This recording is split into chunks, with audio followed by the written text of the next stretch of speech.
अंतराशिष्टांचे अनुभव येथील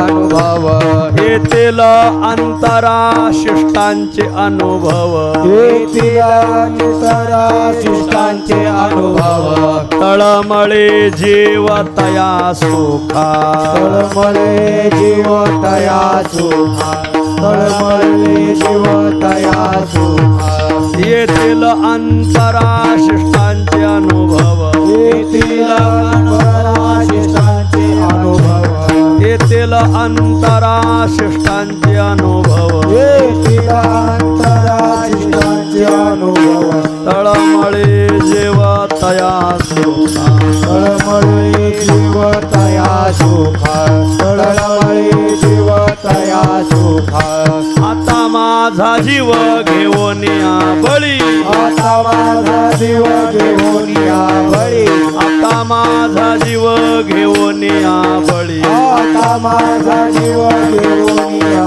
बळी बैसवावे ओळी संतांचे वैसवावे दोन्ही संतांची वैसवावे दोन्ही संतांची विस्तारले वाच्या फळे विनवेल वाचा विस्तारले वाच्या फळे विनवेल फळली वाचा फळे कोरडेची बोल फोस वांझे ओळखी बोल पोचवाचे ओळखी बोल पोचवाचे आता माझा जीव घेऊन या बळी आता माझा जीव घेऊन या बळी आता माझा जीव घेऊन या बळी आता माझा जीव घेऊन या बळी बैसवावे ओळी संतांचे वैसवावे ओळी संताची वैसवावे ओळी संताची तुका म्हणे आलो निर्वाणीचे वरी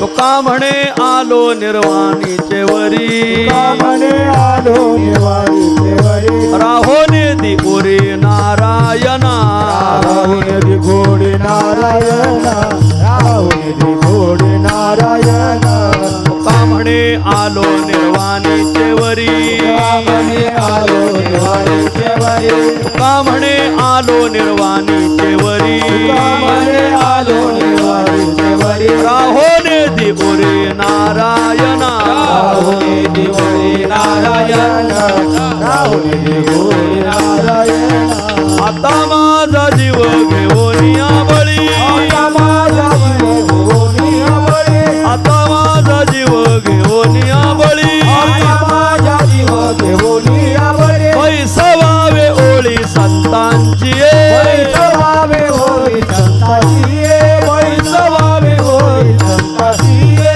ढोबार कुमाई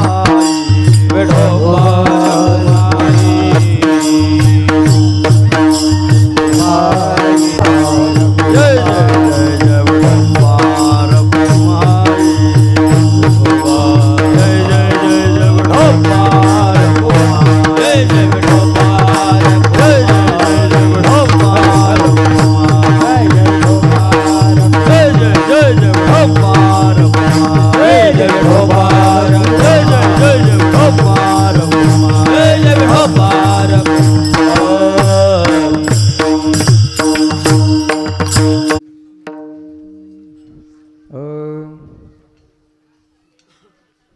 हॅलो येथील अंतरी येथील अंतरी येथील अंतरी शिष्टाचे अनुभव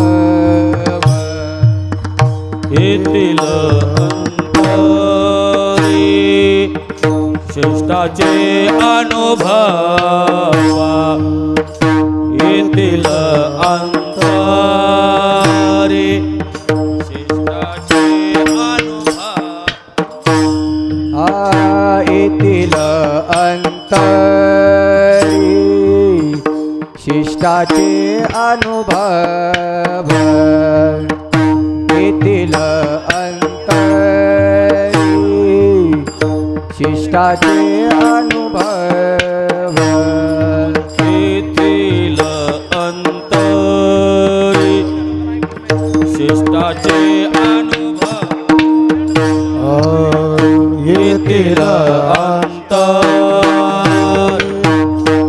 शिष्टाचे अनुभव येतील अंतरी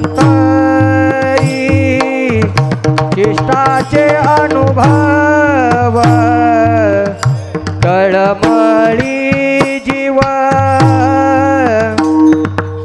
तया सुखा आता माझा जीव घेऊन यावरी आता माझा जीव घेऊन यावरी आता माझा जीव घेऊन यावरी तळमळी जीवा तया सुखा तळमळी जीवा तया सुखा आता माझा जीवा घेऊन यावरी आता माझा जीवा घेऊन यावरी आता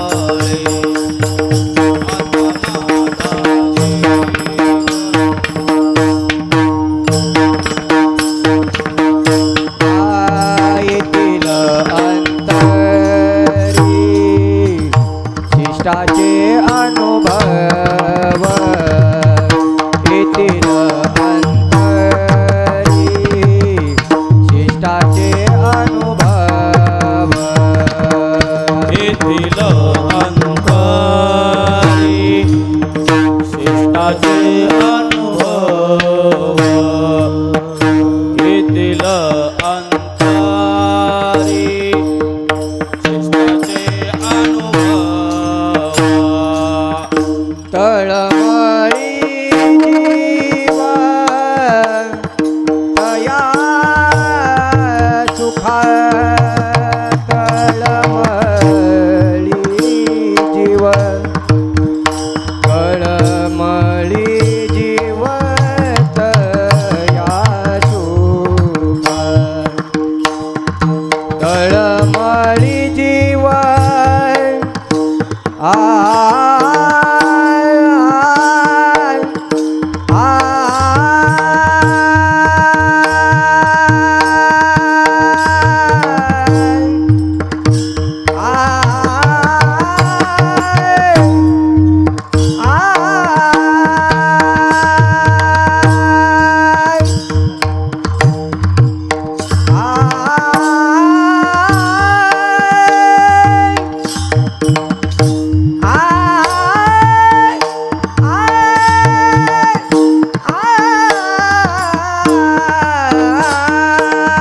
तळमळी जीव तया सुखा तळमळी तळमळी तळमळी जीव तया सुखा तळमळी जीव तया सुखा आता माझा जीव घेऊन यावरी आता माझा जीव घेऊन यावरी आता माझा जीव घेऊन यावरी तळमळी जीवा तया सुखा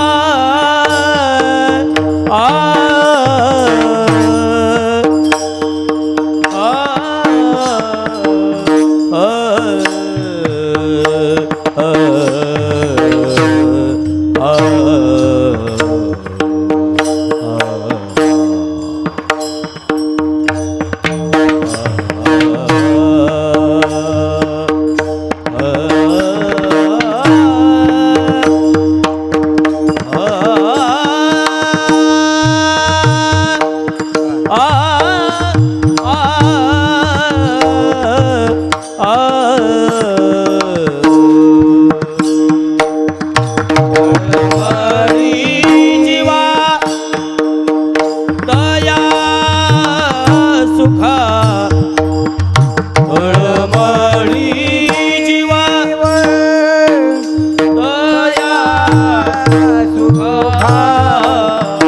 आता माझा जीव घेऊनिया बरे आता माझा जीव घेऊनिया बरे आता माझा जीव घेऊनिया बरे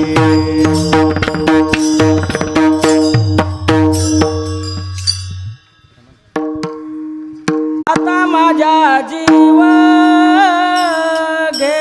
घेऊन या बरे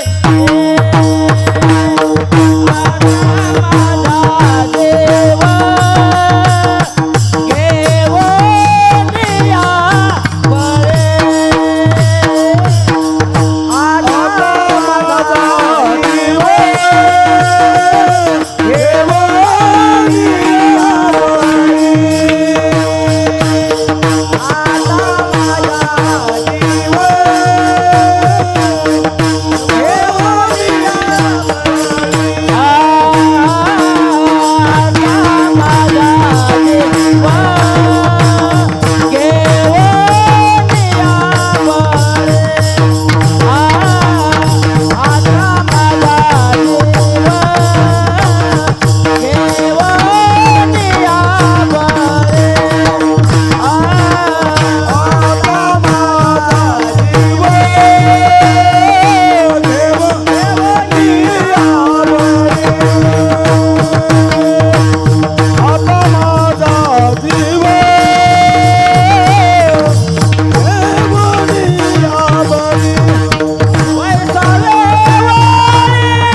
घेऊन या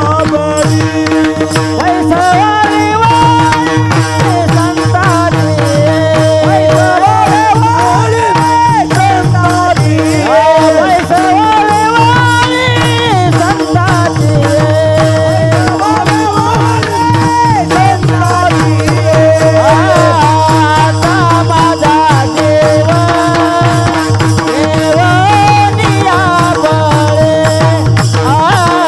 आता माझा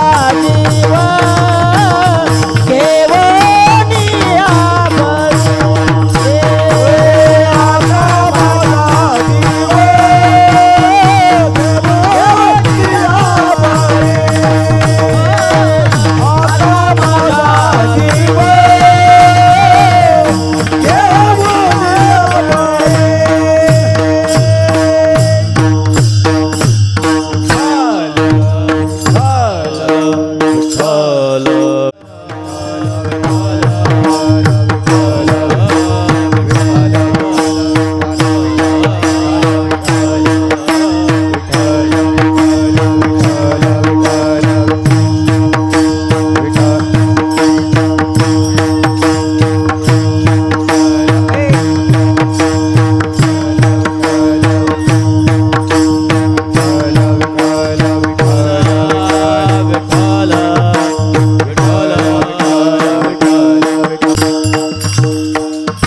येतील अंतराशिष्टांचे अनुभव येतील अंतराशिष्टांचे अनुभव तळमळी जीव तया सुखा आता माझा जीव घेऊन या बळी बैसवावे ओळी संतांची विस्तारली वाचा फळे विनवेल विस्तारली वाचा फळे विनवेल कोरडेची बोल फोसवांझे आता माझा जीव घेऊन या बळी बैसवावे ओळी संतांची तुका म्हणे आलो निर्वाणीचे वरे तुका म्हणे आलो निर्वाणीचे वरी राहोने दे उरी नारायणा आता माझा जीव घेऊन या बळी बैसवावे ओळी संतांची विठ्ठल विठ्ठल विठ्ठल विठ्ठल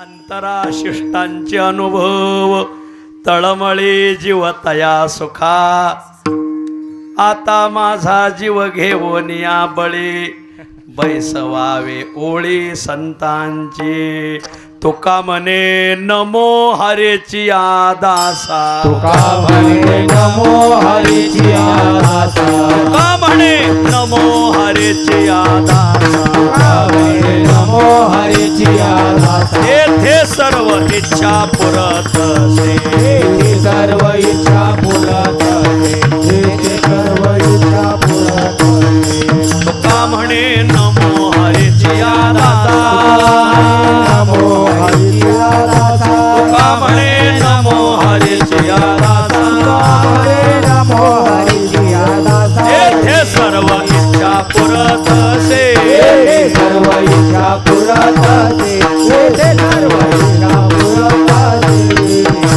येथील अंतराशिष्टांचे अनुभव तळमळी जीव तया सुखा आता माझा जीव घेऊन या बळी बैसवावे ओळी संतांची प्रस्तुतस्थळी प्राप्त प्रसंगी संप्राप्त सेवेसाठी निवडलेला अभंग श्री क्षेत्र देहनिवासी असलेले प्रेमाद्भुत सिंधू कुळसागर इंदू कान्हा प्रिय बंधू गुणातीत साधू श्रीमंत जगद्गुरु तुकाराम महाराजांच्या अखिल विश्वाला चंद्रभागा मातेप्रमाणे पावन करणाऱ्या अभंग संहितेतील गोड असा हा अभंग आहे. प्रस्तुत अभंगात श्रीमंत जगद्गुरु तुकोबाराय हे पांडुरंगाजवळ एक विनवणी करतात की हे पांडुरंगा, वेळ प्रसंगी माझ्या जीवाचं बलिदान घे, परंतु जे कोणी अनुभवी माणसं आहेत त्यांच्या रांगेला पंक्तीला ओळीला बसण्याचा योग माझ्या जीवनात आण अशी विनवणी करतात. विठ्ठल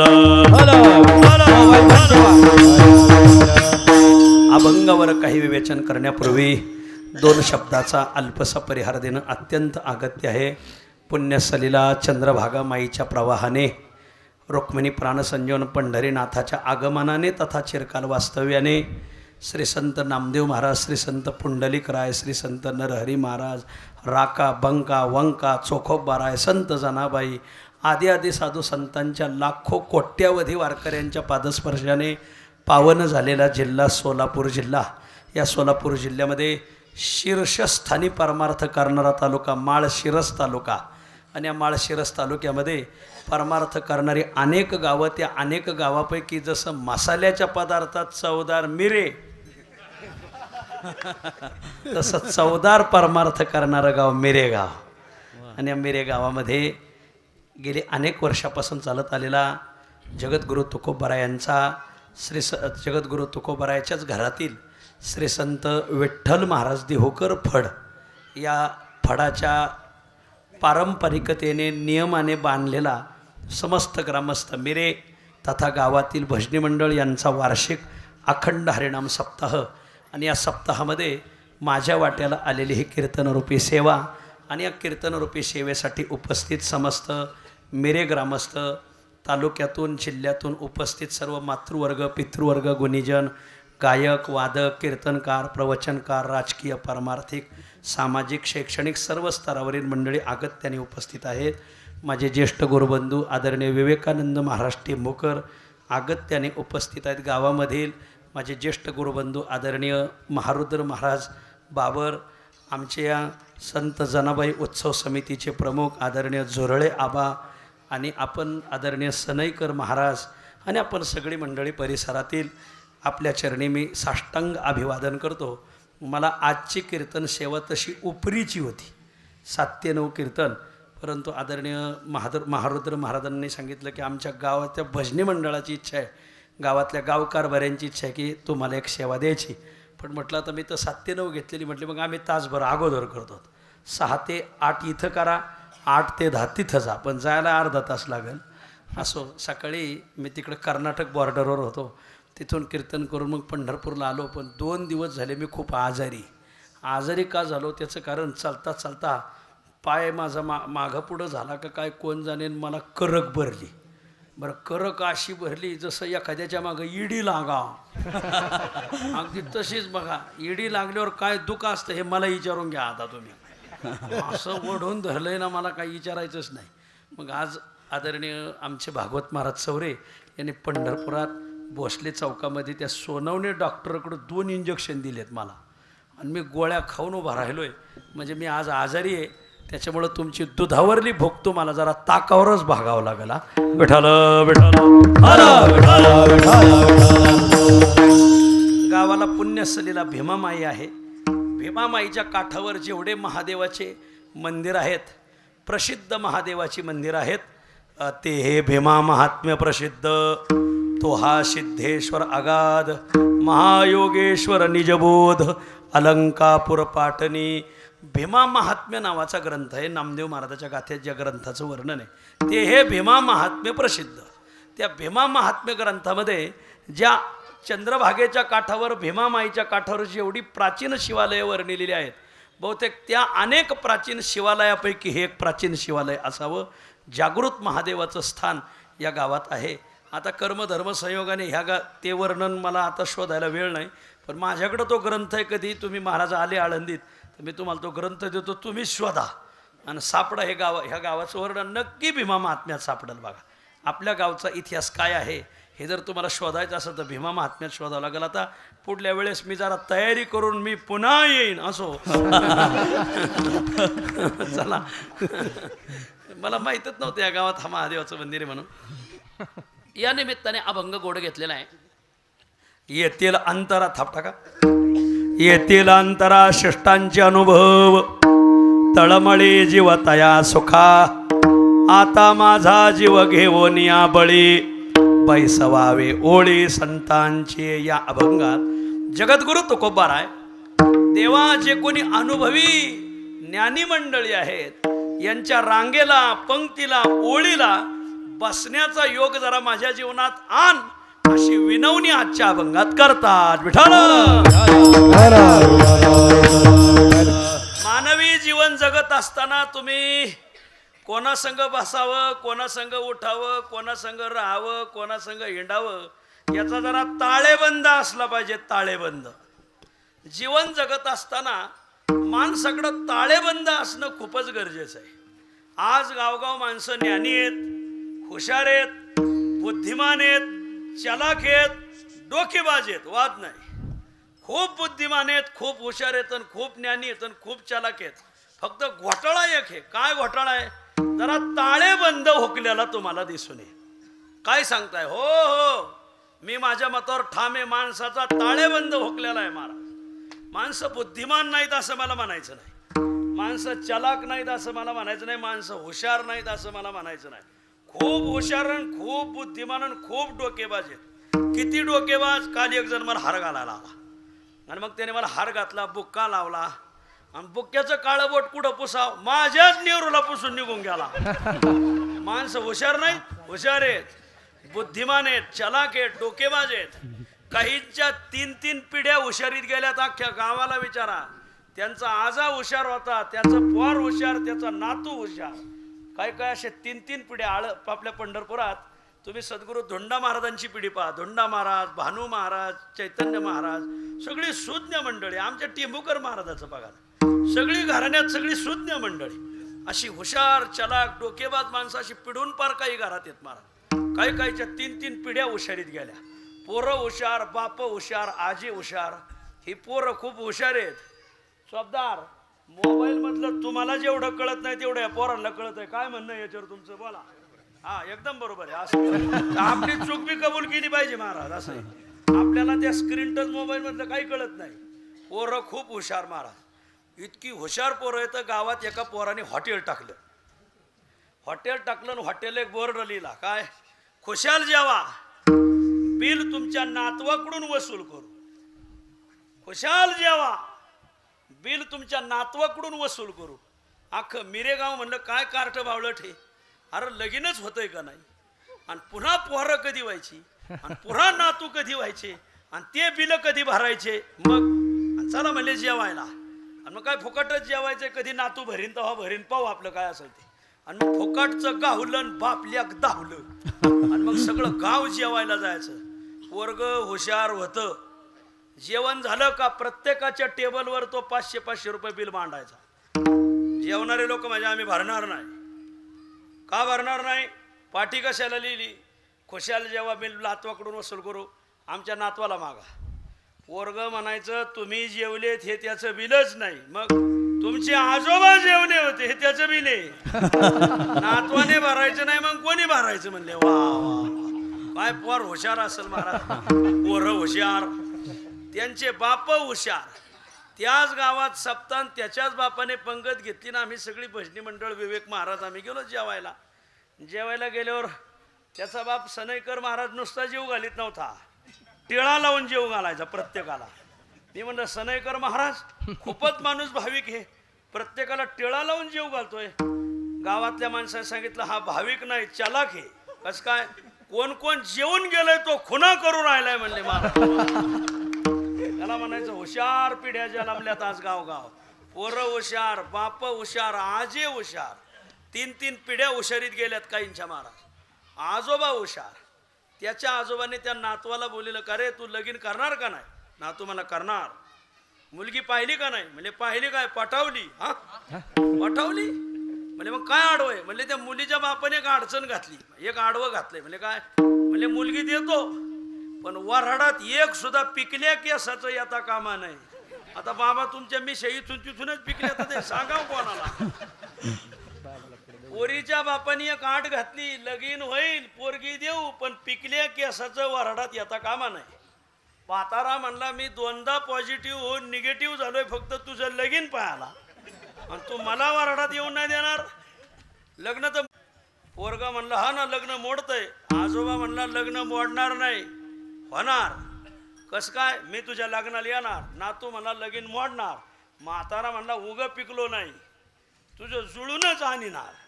आणि मग कशाला विचारिता? म्हातारं सरसावलं ना. म्हाताऱ्याने ठरवलं दोन्ही पक्ष एकत्र करून विलिनीकरण करायचं. असो बातम्या ऐकत आहे का नाही? काय म्हाताऱ्याचं सांगतोय मी. मग म्हाताऱ्याने ठरवलं हे जुळून आणायचं. 90व्या वर्षी म्हातारं ब्युटी पार्लरला गेलं, आणि काळ्याचं पांढरं पांढऱ्याचं काळं करता येत आहे आता. मग तो गेला त्या ब्युटी पार्लरमध्ये, त्याने पांढऱ्याचं काळं काळ्याचं पांढरं केलं.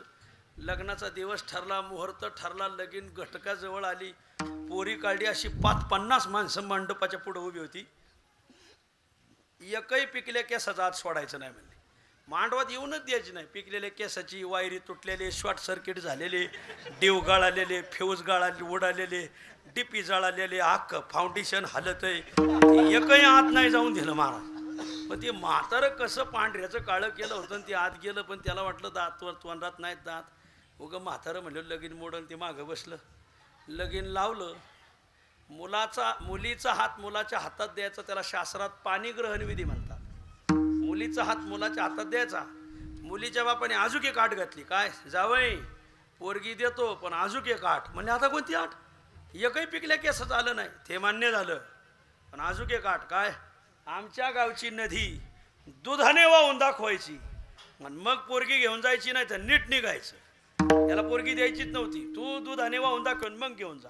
आता माऊली नदी दुधाने वाहणं अशक्य आहे. 2 तास सासरा जावयाची घासाघीस. म्हातारं पिकल्या केसाचं ते मागं बसलेलंच होतं. त्यांनी नातवाला बोलले, त्याला इकडं आणणारे बोलून आणलं. काय झालं म्हणजे त्यांनी परत एक आड घातली. म्हणजे काय, गावची नदी दुधाने वाहून दाखवा आणि मग मुलगी घेऊन जा. म्हातारा म्हणला, मग तू काय म्हणला? नातू म्हणला, आजोबा दुधाने नदी वाहणं अशक्य आहे. मी सांगितलं हे जुळणार नाही. म्हातारा म्हणला, तुझा आज जिवंत असताना तू नाही कस काय म्हणला? हो त्याने पण दादा मग हे जुळायचं कसं? सांग त्यांना दूध तयार आहे, पहिलं नदीतलं पाणी उपसून घ्या म्हणा. दुधात पाणी, पाण्यात दूध घालणारी आमची अवलाद नाही. आता काय करावं? काय म्हातारा बी करारी होत. आता जसं नदी दुधाने वाहणं अशक्य आहे, तशी वाहती नदी पाण्याने उपसून काढणं हे अशक्य आहे मला. आणि मग हे ज्यावेळेस तो आला, जावय सासरे बा पोरीचा हात हातात द्या. सासर म्हणा तसा देणार नाही. जावय पहिलीच गावची नदी दुथडी वाहती, दुधाने वाहून दाखवा. तो म्हणला, दूध तयार आहे, पहिलं पाणी काढून घ्या. दुधात पाणी, पाण्यात दूध घालणारी आमची अवलाद नाही. मुलीचा बाप म्हणला, हे तुला सुचलंच नाही, तू 2 तास गप होता. ज्या अर्थी तू मागं जाऊन आलाय त्या अर्थी वरडात कोणीतरी पिकल्या केसाचं आलंय बघा. सपना माझा विषय. मी काय दृष्टांत सांगायला कर्नाटकहून नाही आलेलो. माणसं हुशार आहेत हे सांगायचंय मला. हुशार आहेत, बुद्धिमान आहेत, डोकेबाज आहेत. 3 पिढ्या हुशारीत गेल्यात म्हणून मी 3ही पिढीचे 3 दृष्टांत दिले. तुम्ही हुशार आहेत, बुद्धिमान आहेत, चलाक आहेत, डोकेबाज आहेत. फक्त घोटाळा एक आहे. काय? थापटाकाचं रे, एक घोटाळा आहे. काय घोटाळा? आपला ताळेबंद हुकलेला आहे. मग कोणी म्हणाल महाराज हुकला ताळेबंद तर हुकला, त्याने काय होते?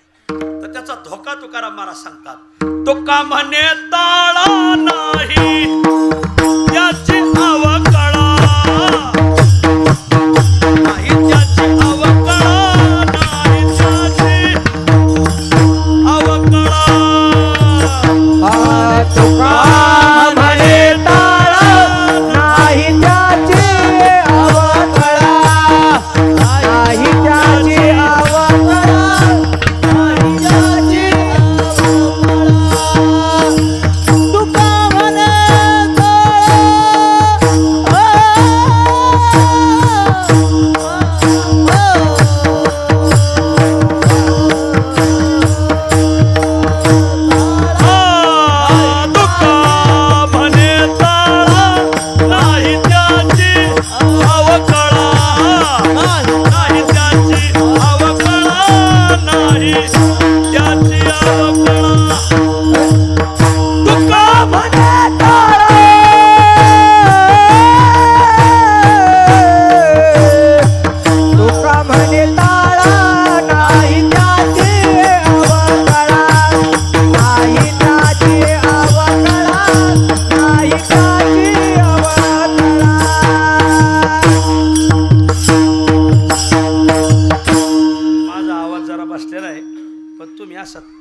म्हणायला लागल्यामुळं मला तटकरे साहेबाचं ध्यान आलं बा की अडचणीत पक्ष सांभाळला. असो, सांभाळायचा भागाचा आहे.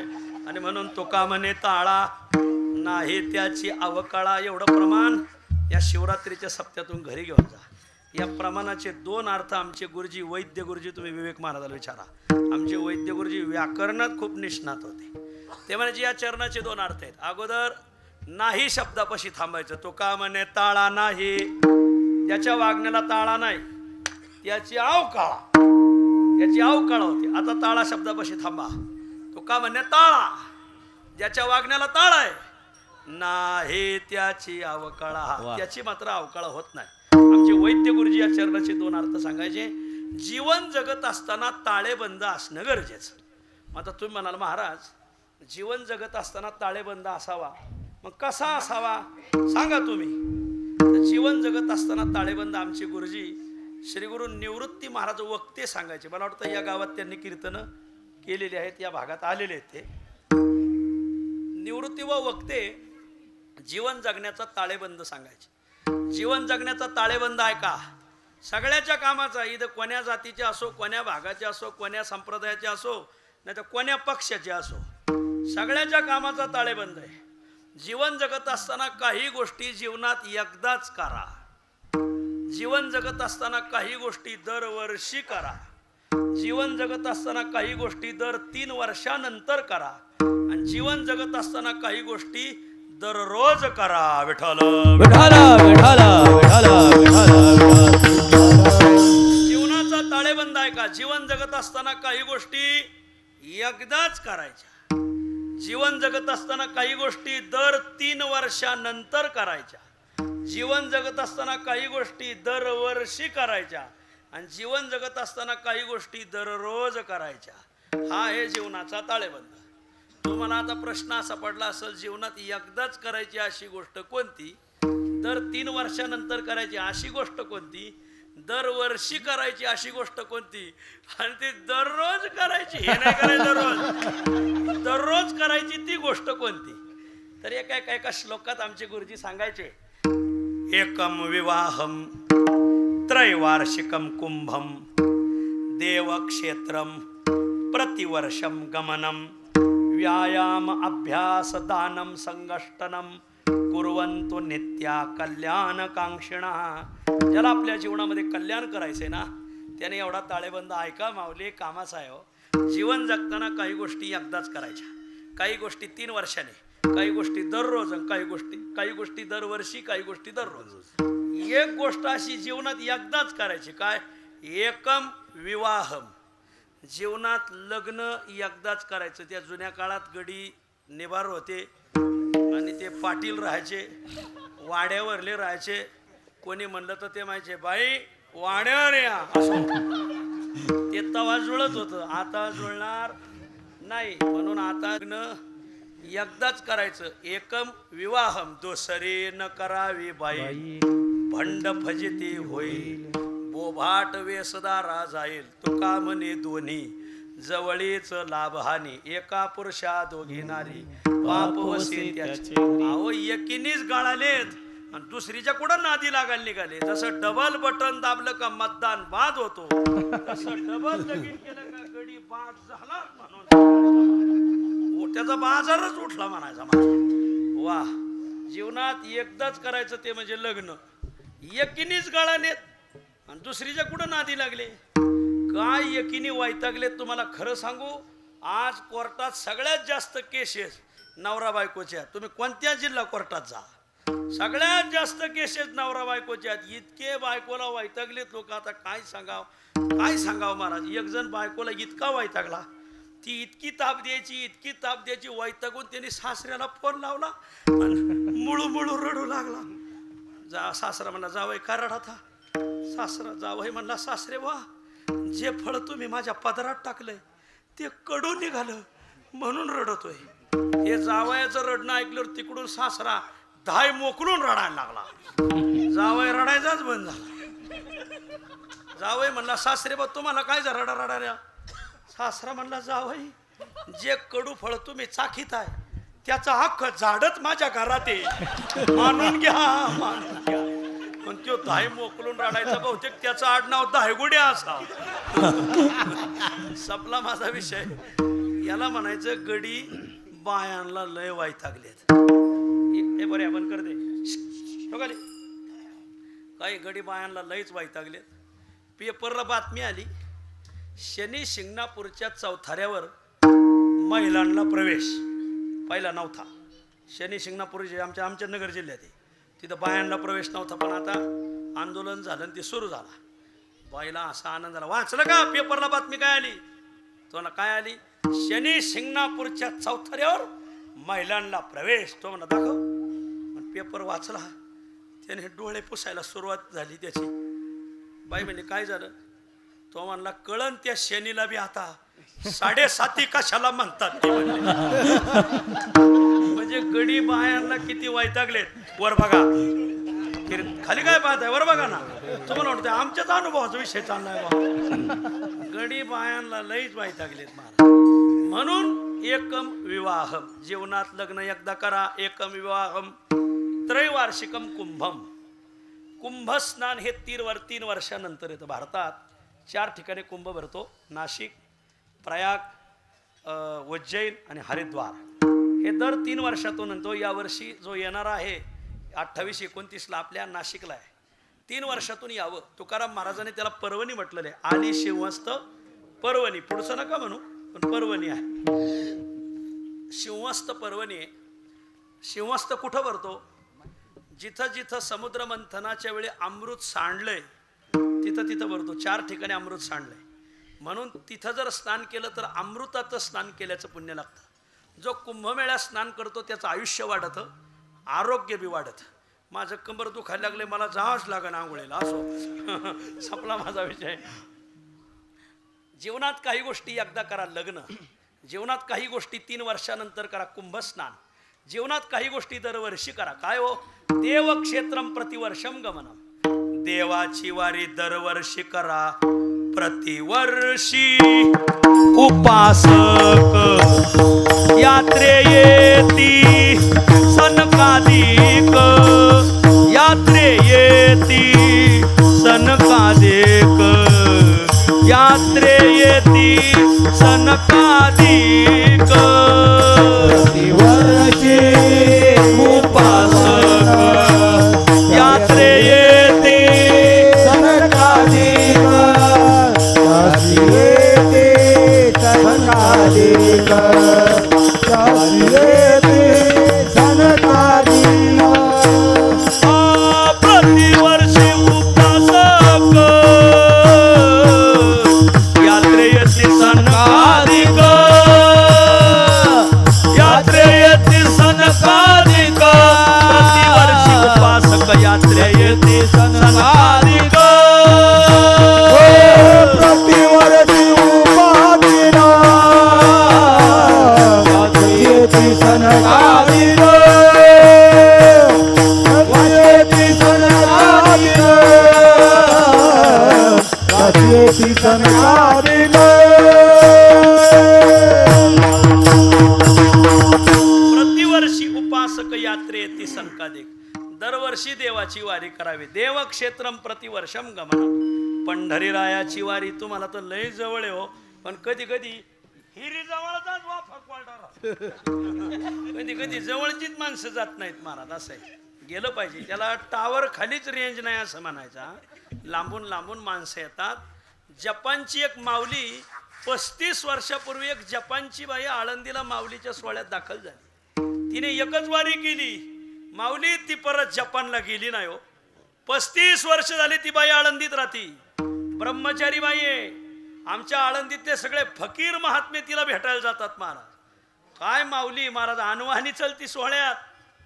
गड्यात शिरत नाही चालताना, बैलात चलती. नाही तर काय काय गड्यात धक्का देऊन मला गवळण, अरे हो जरा थोडा आवरा आवरा, जरा आवरा. शिका त्या जपानच्या बाईचं काहीतरी. केवढा मान, केवढं मर्तब, कसं चोपून चापून वागणं, काय बोलायचंय महाराज. जपानची बाई 35 वर्ष झाले माऊलीच्या सोहळ्यात चलती. आली तशी ब्रह्मचारी राहिली. फकीर महात्मे भेटायला जातात. सोहळ्यात जर चालली, दिंडी थांबली तर बायामध्ये बसते आणि आपल्या बायांना म्हणती हरिपाठा म्हणा, हरिपाठा. आणि आपल्या बाया म्हणतात तुझ्या सुनाचं बरं आहे का. जपानची बाई हरिपाठ म्हणते, तुम्ही सुनाचं विचारिता नाही का तुमच्या गाळा पडून राडा. हा कोणाला सांगा माझं हे दुखणं. हा आणि म्हणून वारी दरवर्षी करावी. वा. जीवनात काही गोष्टी एकदा करा, लग्न. जीवनात काही गोष्टी 3 वर्षानंतर करा, कुंभस्नान. जीवनात काही गोष्टी दरवर्षी करा, काय वारी. आणि जीवनात काही गोष्टी दररोज करा. तुम्ही म्हणाल बा ते दररोज काय, हे नाही करायचं दररोज. दररोज काय करायचं तर 4 गोष्टी दररोज करायच्या. व्यायाम, अभ्यास, दान आणि संघटन. व्यायाम, अभ्यास, दान आणि संघटन 4 गोष्टी रोज करायच्या. व्यायाम माणसाने रोज करायचा. आपलं शेत जर 3 किलोमीटर असेल तर तुम्ही अर्धा तास अगोदर निघायचं, पण पायी पायीच जायचं. 2 व्हीलर वापरायची नाही. संध्याकाळी थोडं अर्धा तास लवकर निघायचं, पण पायीच यायचं. तुम्हाला का बरं पायी जायचं आणि पायी यायचं. जुन्या काळात शेत हे बैल नांगरटीवर होते, त्याच्यामुळं शेतकऱ्याला कसरत बसायची. आता शेतकऱ्याला सगळं यांत्रिक युग आलंय आणि म्हणून यांत्रिक युग आल्यामुळं पहिल्यासारखा घाम गाळून काम होत नाही. महिला मंडळ धुणं वॉशिंग मशीनमध्ये धुवायचं का हाताने धुवायचं. बोला, हाताने धुवायचं. असं आहे. तुम्ही जर 4थ्या मजल्यावर राहत असताना वर जायला लिफ्ट असेल आणि पायऱ्या असतील, तुम्ही पायरीनेच जायचं. व्यायाम घडला पाहिजे शरीराला. व्यायाम ही दीर्घ आयुष्याची किल्ली महाराज. रोज व्यायाम. दर्शनाला आले तर दंडवत घालायचं, तसं उठायचंच नाही, जोर काढून उठायचं. पण त्याला रोजची सवय लागती. उगव आता ऐकल्या काढताना जोर तर फासोळ्या मोडात आणि माझ्यासारखं इडी मागं लागल. त्याला व्यायामाची सवय लागती. आळंदीत जयराम महाराज भोसले होते, रोज व्यायाम करायचे महाराज. व्यायाम पाहिजे माणसाला, रोज व्यायाम केला पाहिजे माणसाने. व्यायाम रोज करावा. व्यायाम अभ्यास रोज करायचा. 200 अभंग रोज वाचलेच पाहिजे का त्यात. 200 ज्ञानेश्वरीच्या वव्या वाचल्याच पाहिजे. रोज एक नवीन अभंग पाठ केला पाहिजे महाराज. आम्ही भजनाला लागलोय, मी 4थी पासून भजनाला आहे, पण झालेला अभंग परत म्हणायचा नाही. रोज नवीन अभंग पाठ करून जायचो. मी जरा पाटील घराण्यातला आहे, पाटलाचं पोर असल्यामुळे मग मी भजनात जायचो, पण भजनात अभंग नुसता पाठ करून जात नव्हतो. ज्या अभंगात तुकाराम महाराजांनी शिवे दिलेले आता तेच पाठ करायचो, तेच म्हणायचो. भजने म्हणायचे हे शिवेचे अभंग म्हणतोय, नाही म्हणून देवाचं पोर पाटलाच आहे आणि म्हणून देवाचं शिव्या आपल्यालाच देतोय म्हणले, अभंगातून शिव्या देतोय. रोज पाठांतर केलं पाहिजे. महिला मंडळ, मी तुमच्या मुलासारखा आहे. आळंदीत एक बाई पोटुशी होती, तर बाईने पोटात बाळ असताना 9 महिने 9 दिवसात ज्ञानेश्वरीची 108 पारायण केली. बाळ जन्माला आलंय. आता बाळ 4थीत आहे. विचारा विवेक महाराजाला, अख्खी ज्ञानेश्वरी बाळाने पाठ केली, याला म्हणायचा अभ्यास. 4थीतलं बाळ आहे, 4थीतल्या बाळाने अख्खी ज्ञानेश्वरी पाठ केली. महाराज, तुम्हाला पोरं आहेत का नाही? मग काय चाललंय काय असं आहे. हा, ज्ञानेश्वरी पाठ करा महाराज. ज्ञानेश्वरी अभ्यास केला पाहिजे माणसाने. वा, असं आहे. व्यायाम रोज करावा, अभ्यास रोज करावा, दान रोज करावं. आमचे वैद्य गुरुजी 5 रुपयाचा एक ठोकळा रोज माऊलीच्या पेटीत टाकायचे. 5 रुपयाचा एक ठोकळा रोज ब्राह्मणाला द्यायचे. ही गोष्ट मी 15-20 वर्षापूर्वी सांगतोय. मला संस्था सुटून 20 वर्ष झाले. आणि 5 रुपये एका लहान मुलाला द्यायचे. त्यांचं लहान मुलावर खूप प्रेम होतं. विचारा विवेक महाराज, खूप प्रेम होतं. आमचे गुरुजी दान रोज करायचं. महाराज कर्ण दाढी करायला बसला होता. दाढी करायला कर्णाच्या पुढे नावी होता. नाव्याच्या उजव्या हाताला म्हणजे कर्णाच्या डाव्या हाताला वाटी होती आणि वाटी सोन्याची होती. त्या वाटीत पाणी होतं. वाटीत पाणी सदामदानी. असा तयार माणसं पाहिजे पुढं. वाटेत पाणी होतं, वाटी होती सोन्याची. तेवढ्यात एक ब्राह्मण आला आणि तो ह्या अंगाने आला. कर्णा दान हवंय. कर्णाने ती सोन्याची वाटी घेतली, डाव्या हाताला होती, त्याच्या दिली. ब्राह्मण म्हणला, कर्णा डाव्या हाताने दान देऊ नये. कर्ण म्हणला, डाव्या हातातली वाटी उजव्या हातात येईपर्यंत जर मी मेलो तर दान द्यायचं राहून जाईन. वा, त्याला म्हणायचं माणसं काय काय सप्ताह झाला तरी वर्गणी द्यायच्या भेनं इकडे येतच नाही. त्यांच्या पिंडाला कावळे शिवणारच नाही, कबूतर आणावं लागते शिवायला. कबूतर सप्त्याची वर्गणी दिली पाहिजे. माऊली दान दिलं पाहिजे.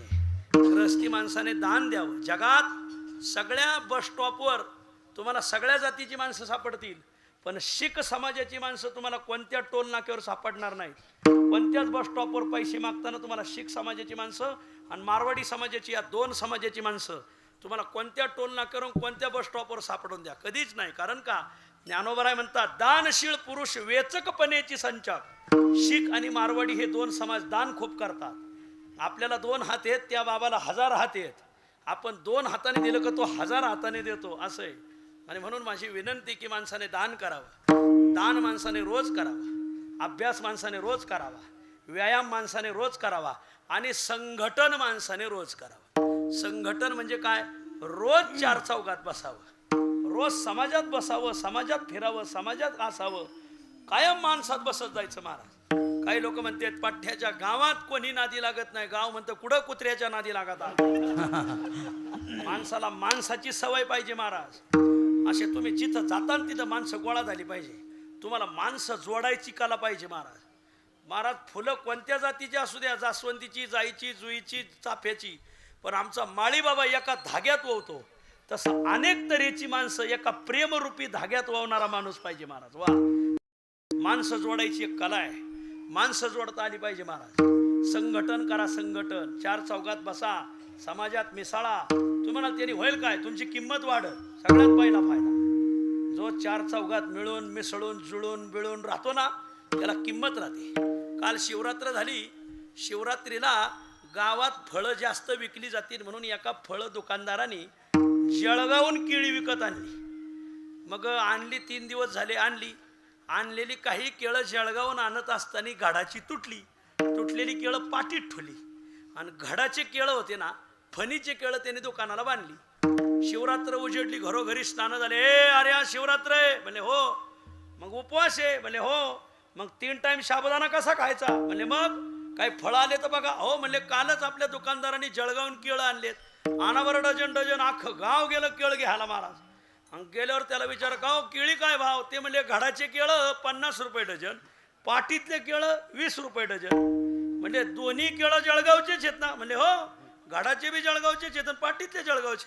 मग वरच्याला किंमत आहे 50 रुपये, खालच्याची किंमत कमी झाली 20 रुपये, काय कारण? मग दुकानदारांनी सांगितलं वरचे केळं भावबंदाला धरून येत, गावाला विचारित येत, सगळ्याला विचारात घेतेत, मग कारभार हाकीत येत वर बघा, म्हणून त्यांना किंमत आहे. आणि खालचे हे भावबंदाला आडवा पाय घालतेत, त्यांचा ऊस तुटून चालला का मुद्दाम पाणी सोडून देतेत, रस्ता आडीत येत, पाईप वर बघा खाली काय बात आहे, पाईपलाईन आडीत येत, लाईट आडीत येत, ड्रेनेज आडीत येत. त्याच्यामुळे यंदाची दिवाळी यांनी खाल्ली नाही. याच्यामुळे यांना 20 रुपये किंमत, ही कमी किंमत काय झाली? त्याचं कारणच हे सगळ्याला आडवा पाय घातला म्हणून. आणि खरं सांगू तुटलेली केळं खावा बी वाटत नाही. घाडापासून तुटली ना त्याची तोंड अशी काळी होते, गांजा वाढणाऱ्याची त्यांची तोंड सारखीच खावाच वाटत नाही. तोंड झाकू नका, जे गांजा वाढलेली खुशाल तोंड झाकू राहिली, त्याला काय झाकायचं? हाय ते हाय, तू नये डोळे धुरे भरोनी राहू असो. आणि म्हणून माऊली हे घ्यायचं, एवढा केळाचा दृष्टांत घरी न्या, तुमच्या खूप कामाचं आहे. जीवनात किंमत मिळवायची असेल तर तुम्ही 4 चौघात मिसळलं पाहिजे, समाजात गेलं पाहिजे. होऊन फोन करायचा, होऊन कोणाच्या गळ्यात हात घालायचा, होऊन फोटो काढायचा. कोणाच्या गळ्यात म्हणजे कोणाच्या विना गळ्यात हात घालायचा, आम्ही हळद लावायची पाळी असो. म्हणून हे शिका माऊली, शिकण्यासारखं आहे. संपला माझा विषय. जीवनात काही गोष्टी दररोज करा, व्यायाम रोज करा, अभ्यास रोज करा, दान रोज करा, संघटन 4 चौघात रोज बसा. फायदा काय? किंमत होत भेटणार. बर मग महाराज ठरलं आतपासून कोणी दिसले का बसायचं. आणि मग ते मारुतीच देवळात बसलेले असू, नाही तर महादेवाच्या देवळा मागं बसलेले असू. अरे बाबा त्याचा तसा अर्थ आहे का? कोणाच्याही संगतीला पंक्तीला बसू नका. जीवाच्या संगतीला पंक्तीला बसाल तर तोटा, आणि अनुभवी लोकांच्या संगतीला पंक्तीला बसाल तर फायदा. विठ्ठल विठ्ठल विठ्ठल जीवाच्या संगतीला पंगतीला रांगेला ओळीला बसले तोटा. काय तोटा? पतन पंगती जगाची या पतन पंगती सदा देया पतन संगती जगाची या पतन संगती. देव होई देत देवाचे संगती, देव होय देव देवाची संगती, देव होई देत देवाचे संगती, देव होय देत देवाची संगती. पतन पंगती जगाची या पतन पंगती जगाची या. पतन पंगती जगाची या पतन पंगती जगाची या.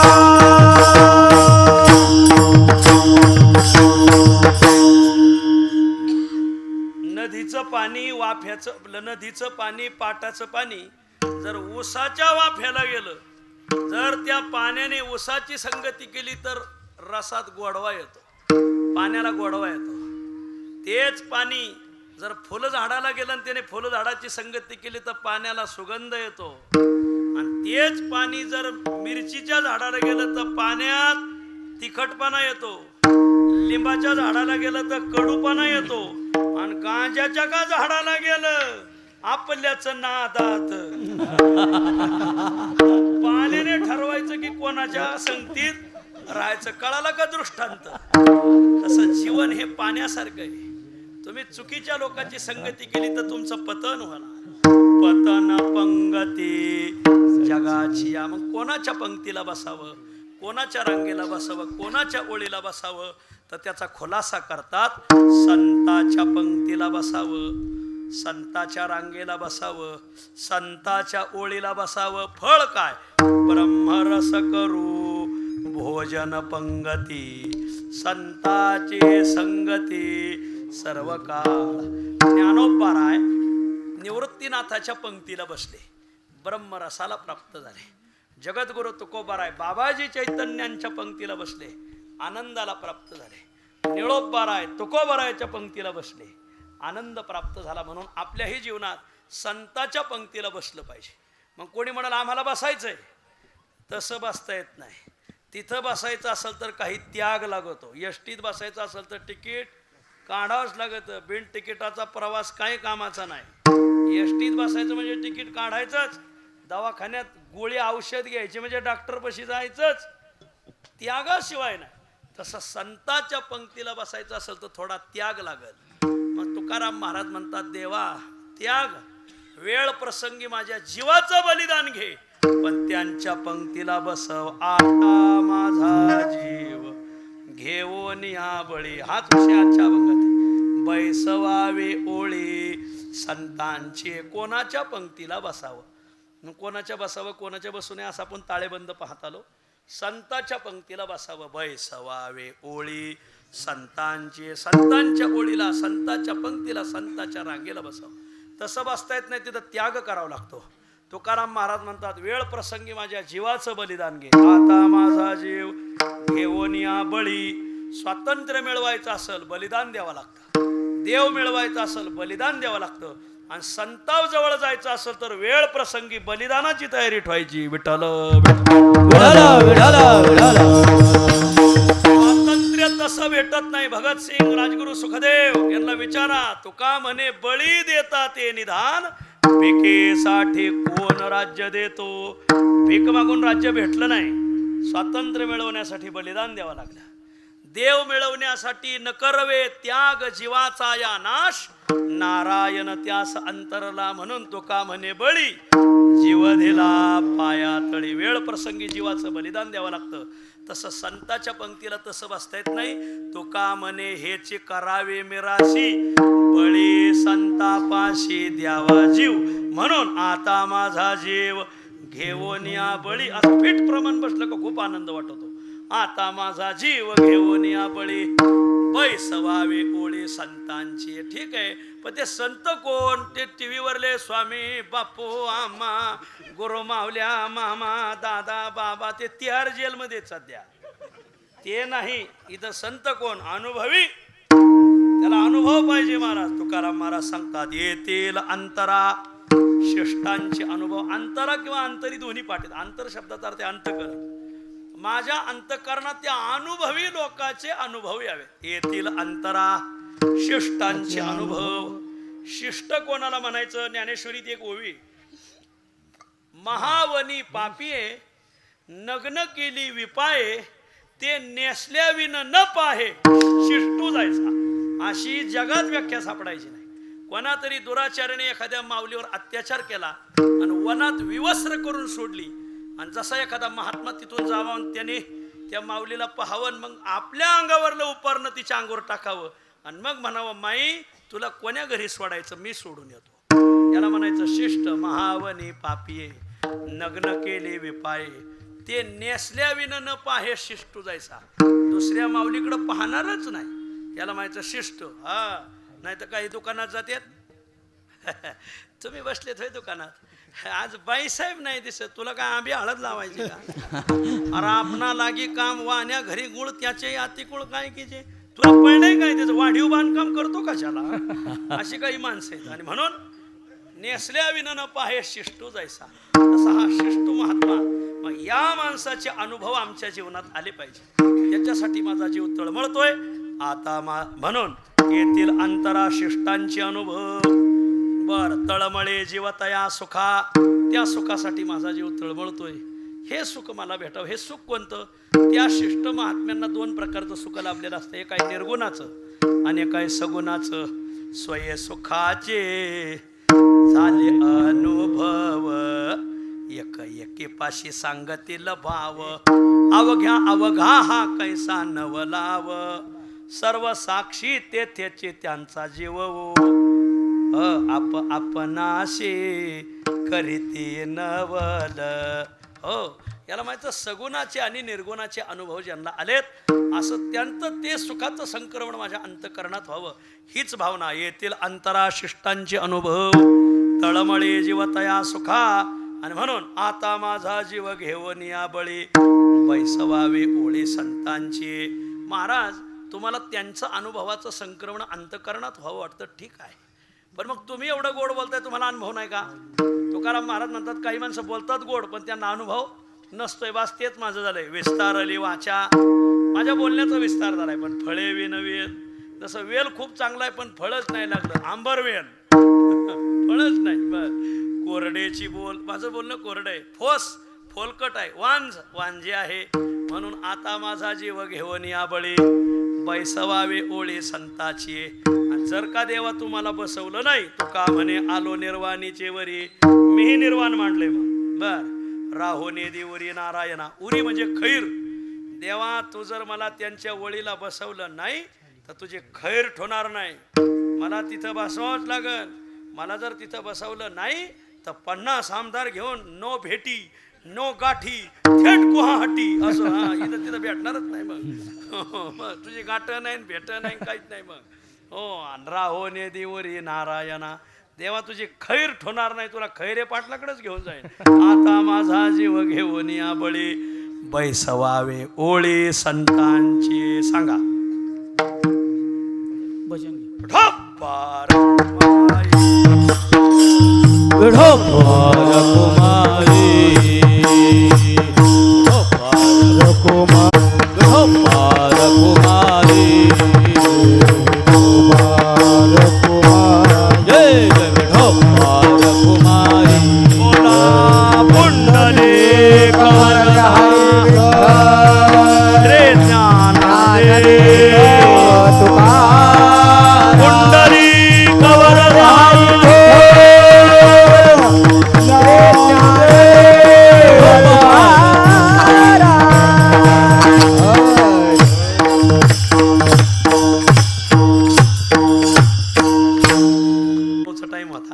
आपण एक तास आपलं आऊत दुसऱ्याच्या रानात घालू नाही. आणि म्हणून खरं मला खूप आनंद वाटतो की बा एवढे टाळकरी एवढं वातावरण. मला असं वाटायचं 7 ते 8 कोण यायचं. पण इथं माझ्या आधी खूप तयारी होती हो. खूप काही गावाला संस्कार असतात.